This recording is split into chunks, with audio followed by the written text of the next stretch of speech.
And here's how to find all duplicate photos to delete on iPhone. Go ahead and open your Photos app.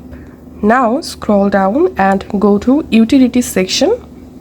Tap on Utilities, and under Utilities here you will find Duplicates. Just tap on Duplicates, and here you will find all of your duplicate photos.